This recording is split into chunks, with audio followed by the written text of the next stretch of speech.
Сәлем достар. Бүгінгі кинотайымда 2019 жылы жарық көрген британский психопат фильмі. Қауіпті қылмыскер Кейн Бёрджесті өлім аузында жатқан анасымен қоштастыру үшін ауруханаға алып келеді. Алайда әйел көз жұмады. Соған қарамастан, Кейн анасының денесін соңғы рет көруге рұқсат сұрайды. Қоштасқан соң ол кілтті сәтті пайдаланып, конвойдағы барлық полицейлерді сұлатып түсіріп, қараңғы шығатын есік арқылы қашып кетеді. Кейн бір пабқа келді. Кіреберістегі күзетшілер оны тоқтатуға тырысты, бірақ бірнеше соққыдан кейін жерге жатып қалды. Кейн мәселелерін шешпей тұрып, бір сыра іше салуды ұйғарды. Я тебя раньше не видела. Я редко где-то бываю. О, держу пари, ты душа любой компании. Бір топ жігіттер бір есалаң олардың досының қолын шауып тастағанын талқылап отырды. Тюн әлгі қасапшыны қорқытып жібердім дейді. Мұны естіген Кейн күліп жіберді, өйткені ол бәрінің басқаша болғанын жақсы біледі. Ты свалил задолго до приезда полиции. Чего? Бежал, роняя тапки, вот чего. Тебя шрамов нарыло добавить, что ли, тварь? Кейн бар шындықты өзі айтып берді. Қара нәсілді Барга Руг оларға қарап тұрған бір бейтанысқа жақындап еді, лезде ақ қолынан айырылды. Ал Тюн болса сол сәтте қаша жөнелген. Шын мәнінде Ругты өлтірген Кейннің өзі болатын. Қазір ол Ругтың достарына мылтығын кезеп тұр. Бірақ Кейннің мұнда келгені олар үшін емес, олардың бастығы Линкольн Бёрджес үшін еді. Хайт таңғалды. Оны бұрын түрмеге ұзақ уақытқа қамап тастаған еді, бірақ ол әдемі болып көз алдарында тұр. Как будто костер наружу развели и потушили лопатой. Кейн мекемені жауып тастады да, оған тап берген бір жігіттің аяғын сындырды, табаны еттің жіңішке бір жолағына ғана ілініп тұрды. Әгі бандит айқайлауды қойсын деп, Кейн оның бетіне ұрды. Тюн әлі де Ругты өлтірген Кейн екеніне сене алмай тұр. Бірақ ол сыйлықпен келді. Кейн үстелге бір пакет лақтыра салды. Ішінде Ругтың қолы. Кейннің хайдукқа да айтары бар екен. Я получу удовольствие, когда расхерачу твою жалкую черепушку. Кейн Хайттың бастығына қоңырау шалып, оны барға шақыруды бұйырды. Енді бүкіл бауырлар үшін оның денесіндегі тыртықтар неден пайда болғанын білетін кез келді. 7 жыл бұрын Кейн ағасына бір ұсыныспен келген еді.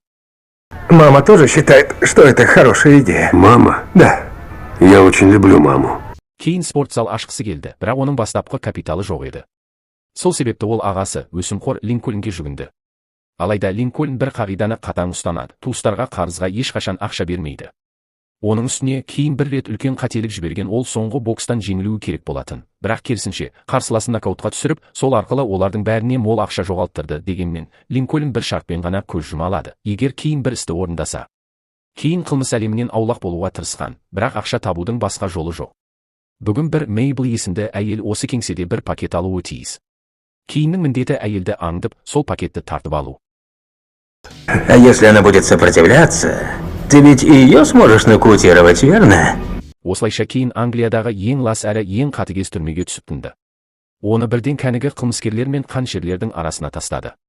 Бұл түрмені мясорубка деп атауы бекер емес. Бір күні Кейн душқа бара жатқанда оған Алтай бір зор жігіт тап берді. Жаңадан келген Кейн бокстан үйренген әдістеріне сенді. Қиын болса да ол әлгі дәуді жеңе алды. Бірақ сол сәтте біреу бүйіріне пышақ салып жіберді. Кейн оны да аяған жоқ, аяусыз сабап тастады. Осыдан кейін бүкіл түрмедегілер төбелеске араласты. Кейнді басып жаншып, басын баспалдаққа тісін тіреп жатқызып қойды. Сосын біреуі желкесінен қатты теуіп жіберді. Соның салдарынан Кейннің алдыңғы тістері сынып кетті. Ол ауруханаға жеткізіліп, тісіне темір коронка қойылды. Содан бері оның күлкісі ерекше тартымды болып кетті. Они мне нравятся. Я страшен, как 100 чертей. Анасы кіші ұлын көруге келді. Бірақ көңілі қалды, баласы әрдайым бәле іздеп жүреді. Я надеялась, ты чему-то здесь научишься, что в тебя вколотит ума разума. Вколачивать не по-детски, можешь не переживать об Тут этом. нечего. Әйел Линкольннен көмек сұрап келді, оның адвокатқа төлейтін ақшасы жоқ еді. Бірақ үлкен ағасы өзі кінәлі деп айтқан. Тіпті бір рет болсын інісіне келмеді. Сөйтіп Кейн тек өзіне ғана сенуге мәжбүр болды. Қайдағы бір себеппен түрмедегі қалған қылмыскерлер оны қалайда өлтіруге бекініп алғандай еді. Бір үлкен төбелес кезінде Кейн алғашқы терең тыртығын алды.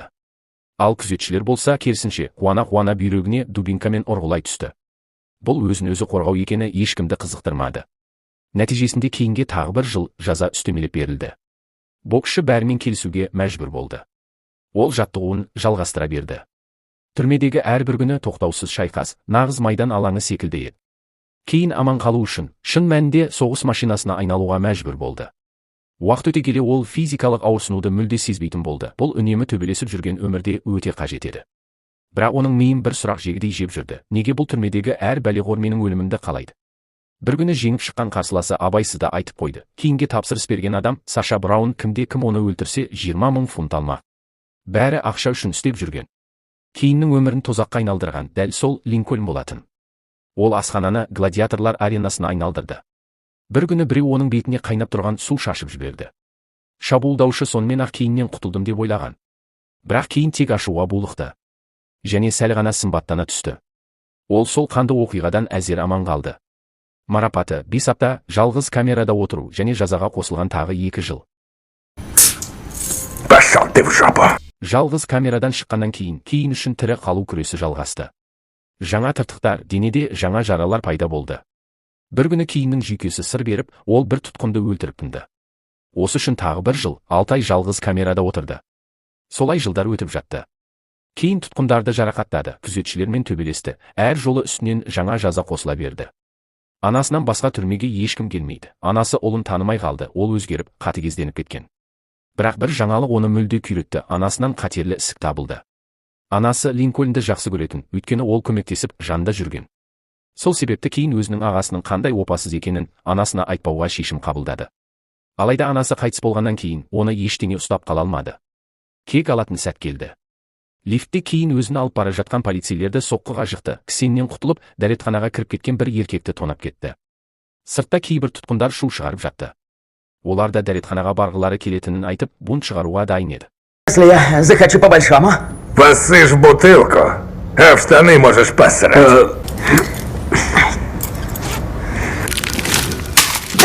Ну хватит уже позориться!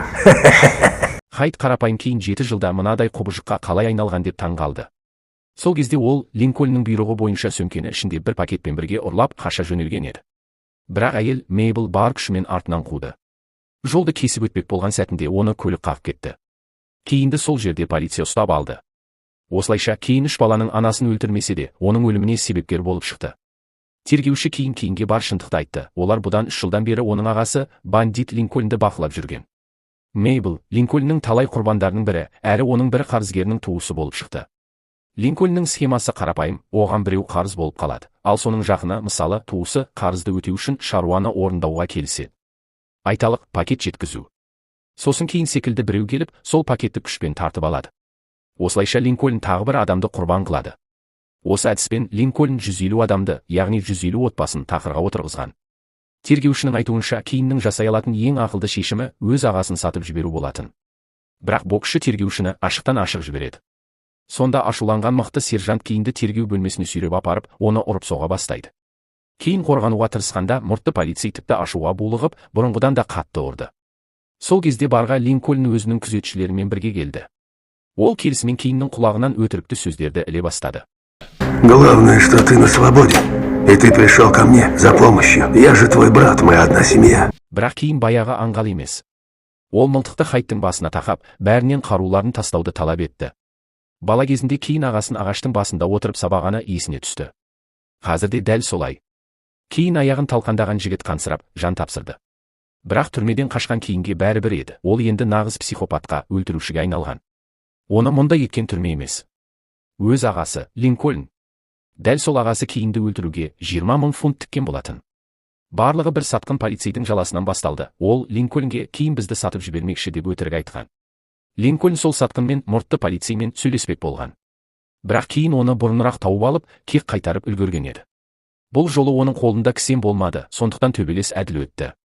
Кейін онымен қақтығысып, өлтіріп тастады. Кейін соңғы рет анасын көріп үлгеремін деп үміттенген. Бірақ 20 минутқа кешіп келді. Себебі жолда полицейлер тоқтап, ванильді латте ішіп алған. Ал ең сорақысы, сол кезде Линкольннің өзі де анасымен қоштасуға келмеген. Өйткені ол үшін анасының мәні болмаған, сол сәтте ағасы інісіне бәрін ұмытып, басынан бастауды ұсынды. Ал Линкольн құрбан қылған барлық адамдарға не істеу керек? Оларға да көз жұма салу керек пе? Для меня они всего лишь очередной рабочий день, пустое место, кучка засранцев. Хайт қарызға батқан адамдарды мазақтап, оларды нәжіс, өмірден лайықты жазасын алған бейшаралар деп атады. Бұл сөздер кейіннің ашуын тиіп, ол мылтықпен Хайттың басын бір ақ ұшырды, ал Линкольн үшін бұл Хайт туған інісінен де қымбат еді. Кейін Линкольннің есепшісіне де соғып үлгерді. Әлгі бухгалтер оны бірден тани қоймады. Чтоб меня, Кейн! Что с тобой стало? Бастапқыда оны 5 жылға соттаған еді, бірақ түрмеде отырған кезінде жазасы 20 жылға дейін ұзарды. Бухгалтер кенеттен мылтықпен шап бергені сол еді, кейін оны әп-сәтте жұлып алды. Боксшы оған Линкольннің бүкіл ақшасын алып беруге көмектессе, оған тиіспейтінін айтады. Оставь ему штуки 1,5, остальное переведем. Бір сәтте Линкольн 2 миллион фунтынан айырылды. Оның ішінде 1,5 мың фунт Фарфордстерге жетіп қалар. Ал қалған ақшаның барлығын кейін Линкольн тонап кеткен отбасыларға таратып береді. Өзінің өмірін ол енді түзете алмайды, бірақ басқа құрбандарға көмектесе алады. Дәл осы мақсат оған тірі қалуға, бүкіл азап пен ауыртпалықты көтеруге күш берді. Бірнеше күн бұрын кейін тергеушіге уәде берген еді, ол ағасын сатып береді. Бірақ бір ғана шартпен, оған анасына соңғы рет жолуға мүмкіндік берілсе. Черт, это не Эля Мачаслиная, Бесс. Потому что я тебе из поддона налила, сладкий. Линкольннен басқасының бәрі кете берсін. Олар оған керек емес. Я бы ушел вообще-то, если никто не против. Сядь и завали хлебало, Тьюн. Как скажешь, прости, Линкольн. Линкольн ашуға булықты. Кейін бар болғаны 2 рет атып үлгереді. Содан кейін аман қалғандар оны парша-паршасын шығарып өлтіреді. Бардағы қыз бастама көтеріп, киімнің басына бөтелке ұрып жарып жіберді. Соның кесірінен ол тек бір ғана бандитті атып үлгерді. Қалғандары оған бөтелке лақтыра бастады. Барменша жігіттеріне биталар мен басқа да су қарулар лақтырды. Бірақ кейін саспады. Оның түрмедегі әр күні дәл осылай өтетін. Ал кішкентай Тьюн болса, алғашқы мүмкіндік туа салысымен тайып тұрды. Кейіннің онсыз да жұмысы бастан асады.